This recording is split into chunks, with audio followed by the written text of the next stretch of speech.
Keep the Faith, esse álbum aqui, excelente, do Bon Jovi, está fazendo 30 anos, e eu vou te dizer por que esse álbum aqui é tão importante. Meu nome é Rodrigo Clark e vamos falar de rock and roll.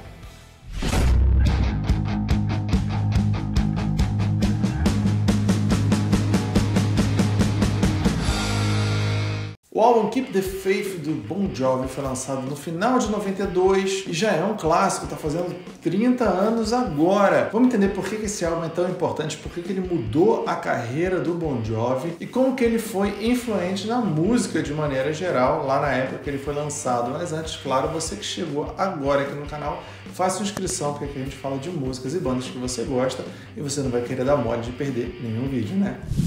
Na década de 1980, o Bon Jovi estourou, fez um grande sucesso, já tinha mandado muito bem lá no disco de estreia, mas a coroação mesmo veio com os discos Slippery When Wet, de 1986, e New Jersey, de 1988.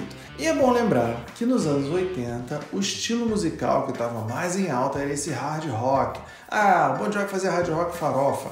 Parceiro, anos 80 o hard rock era farofa mesmo, não era só o Bon Jovi não. Vê o que o Whitesnake fazia, Motley Crue, Dokken, Poison, as bandas em geral faziam um som assim, né? Era o que estava em alta na época. E aí o Bon Jovi conseguiu galgar um espaço de respeito lá nos anos 80, né? Na música que estava rolando nos Estados Unidos. Pois bem, depois dessa turnê do New Jersey de 88, lá chegando já no final de 89, o pessoal resolveu tirar uma pausa, né, dar uma descansada e tal, se deu tempo para que o Richard Sambora fizesse um disco solo, John Bon Jovi, né, fez também um disco solo dele, que depois foi incorporado no repertório da banda, a música Blaze of Glory, por exemplo, né, do álbum, que era uma trilha sonora de um filme, era do John Bon Jovi, depois foi incorporada no setlist da banda, né, no repertório do Bon Jovi. Só que aí já era 1990, o Blaze of Glory é de 1990. Em 1992, o Bon Jovi, a banda, resolve se reunir, vamos lançar um disco novo e tal. O que estava rolando naquela época? Pô, tinha rolado Nevermind no final de 91. 92 foi o ano do rock grunge, né? Era Pearl Jam, Soundgarden, Alice in Chains, Nirvana, aquela galera tava estouradaça ali. E aí, o Bon Jovi chegou, era como se tivesse dormido numa situação, acordado na outra, né? Falei, cara, quando eles acordaram, eu falei, e aí? Como é que vai ser essa parada? O negócio ficou complicado. O mundo havia mudado, leia-se, o mundo da música, e aí o Bon Jovi se reuniu e falou, e aí? E agora? O que a gente vai fazer? A primeira coisa que eles fizeram foi chamar uma pessoa que entendia do que estava rolando. Eles trocaram, desde 85 eles estavam trabalhando com um produtor chamado Bruce Fairbairn, e aí esse cara não foi chamado dessa vez, chamaram um outro cara chamado Bob Rock, tá ligado? Sabe quem é esse cara? É o cara que fez o Black Album do Metallica. Ah, de 1991. Então eles pegaram um cara que já sabia surfar essa onda. Pegaram esse cara e botaram ele para produzir o próximo álbum que viria a ser o Keep the Faith. Pois é. Aí eles falaram, a gente precisa disso, daquilo. E o próprio John Bon Jovi fala como que ele lia aquele momento. Se liga.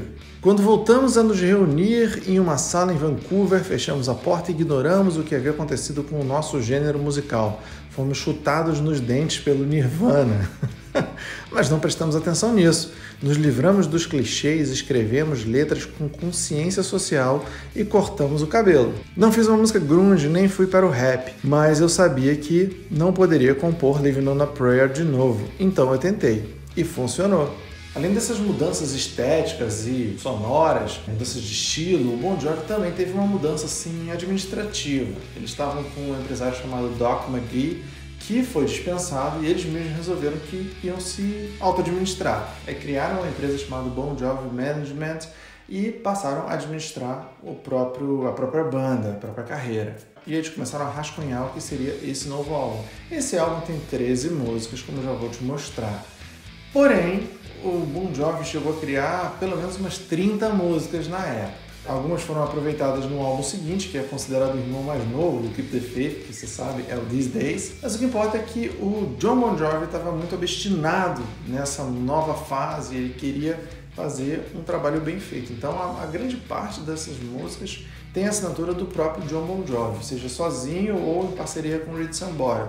Tem algumas músicas também que são do tecladista David Bryan, E tem até a presença do parceiro lá da banda, que é o Desmond Child. O que o Bon Jovi queria naquele momento era ter uma sonoridade assim mais direta, mais objetiva. Então eles se despiram um pouco daquela sonoridade hard rock dos anos 80 e focaram num rock mais clássico. Você sente um pouco mais de groove nesse disco, na bateria do Tico Torres, em músicas como I'll Sleep When I'm Dead e Blame It On The Love of Rock and Roll, por exemplo. Além disso, o teclado, que era mais presente antigamente, com músicas como Runaway, por exemplo, ele começou a fazer mais uma cama, os arranjos mais de fundo das músicas do Bon Jovi. Ou seja, o Bon Jovi acabou focando muito mais no rock clássico. O próprio John Bon Jovi falou assim, a gente não vai fazer música grunge, já que o grunge está em alta. O Bon Jovi não é uma banda de grunge, não vai ser agora por causa disso. Em vez disso, o Bon Jovi falou, não, vamos ser fiel ao que a gente é, vamos fazer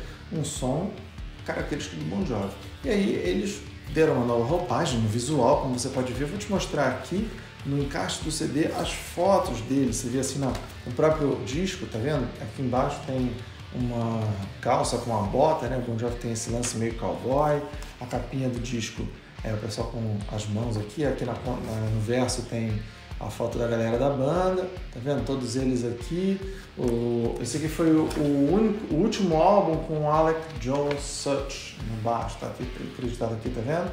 Tem John Bon Jovi, Richard Sambora, David Bryan, Tico Torres e Alec John Such. Esse foi o último álbum com esse baixista aqui. Daí tem aqui, ó, tá vendo a foto do Bon Jovi aqui, daí tem umas letras de música. Você vê que o visual dos caras já tá bem diferente, um visual... Pô, o disco mesmo, você vê as fotos não são coloridas nem nada, são nesse tom assim, em sépia, que é justamente para dar um tom mais sóbrio para a banda, tá vendo? Aqui, ó. Olha lá. Aqui é a única foto colorida, não tem uma foto colorida aqui. Mas não tem... eles não têm essa pegada mais assim, espalhafatosa, sabe? Pô, você vê o Bon Jovi dos anos 80, o cara com roupa de oncinha, aquelas camisas com decotão, sabe? Aquele cabelo cheio de laqueta. O Bon Jovi aqui já tá mais com um visual mais... que mais se coaduna, né, com os anos 90. Beleza. Esse disco aqui tem 12 músicas, a gente vai falar sobre cada uma delas. E o álbum abre com a música I Believe, que é uma música que tem... ela começa de fade in, né, então ela vai aumentando o volume e tal. E é uma música bem empolgante, é uma música que tem uma melodia bonita, bem legal. Fala de I Believe significa eu acredito, eu creio. Logo depois tem Keep the Faith, Mantenha a Fé, que foi uma música que foi trabalhada também, foi um hit desse álbum.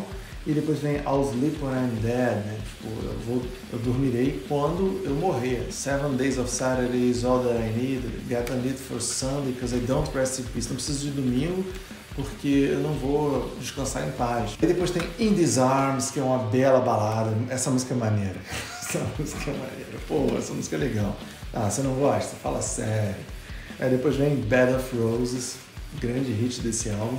Curiosamente, olha que curioso, o Bon Jovi tentou sair daquele clichê que ele estava lá nos anos 80, pegou uma sonoridade nova e justamente as músicas que mais bombaram desse álbum foram aquelas mais baladinhas, né? Tipo, Bed of Roses foi o grande hit desse álbum. Tem outras músicas legais também, If I Was Your Mother, essa música é um pouco mais rasgada, maneira também. Dry County, cara, Dry County é uma música enorme, e essa música teve até clipe na MTV.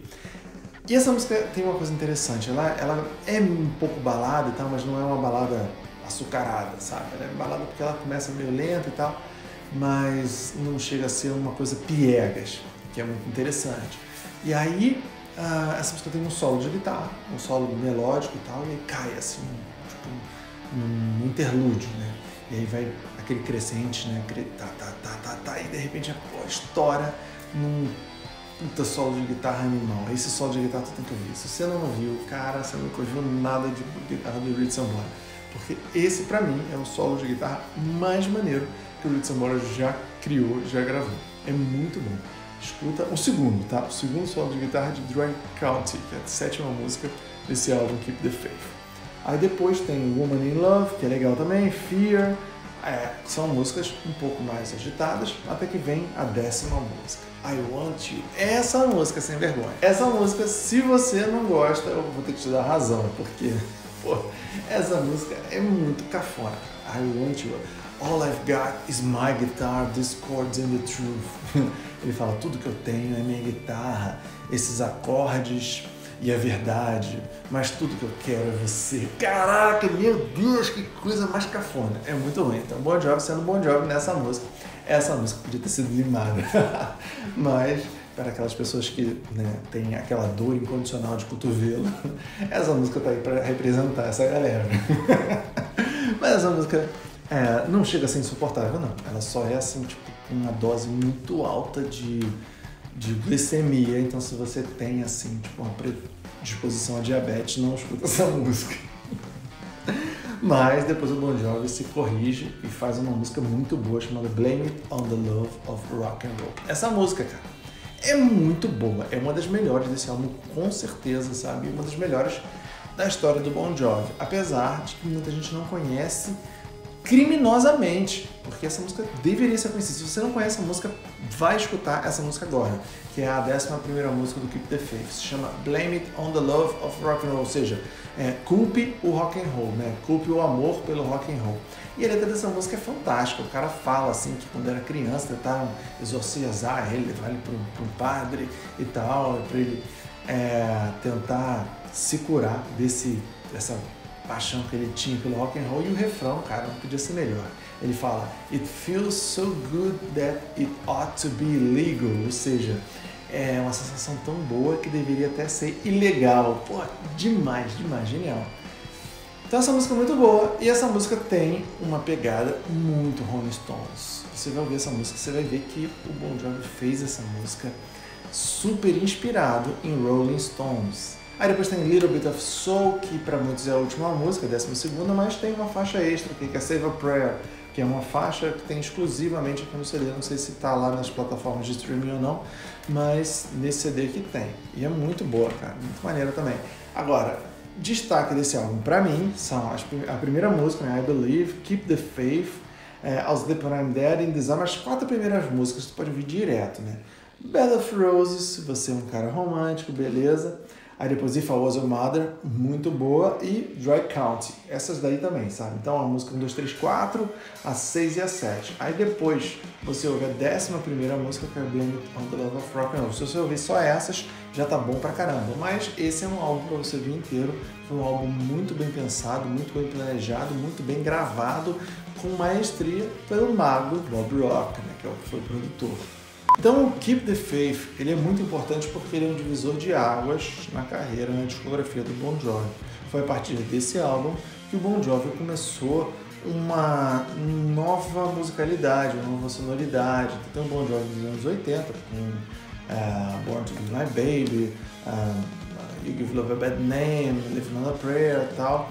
E aí tem o Bon Jovi depois do Keep the Faith, que eu acho fantástico, eu gosto pra caramba. Isso aqui, pra mim, é o meu álbum preferido. Esse aqui é o meu álbum preferido do Bon Jovi. Quero saber qual é o seu. Você gosta desse álbum aqui? Esse aqui é o seu álbum preferido também? Fala aí. Se não for, diz pra mim qual é e qual é a sua música preferida desse álbum Keep the Faith. Como você sabe, o Bon Jovi continuou fazendo bastante sucesso. Ele teve, entre esses dois álbuns, o Keep the Faith e o These Days, teve uma coletânea lançada, que é Crossroads, né, The Best of Bon Jovi, que na verdade não é bem The Best of, porque ficaram faltando algumas músicas. Eles não botaram, por exemplo, Miracle não tá lá, aquela música Never Say Goodbye e Born to Be My Baby. Essas 3 músicas não estão nessa coletânea Crossroads, cara, isso é um pecado.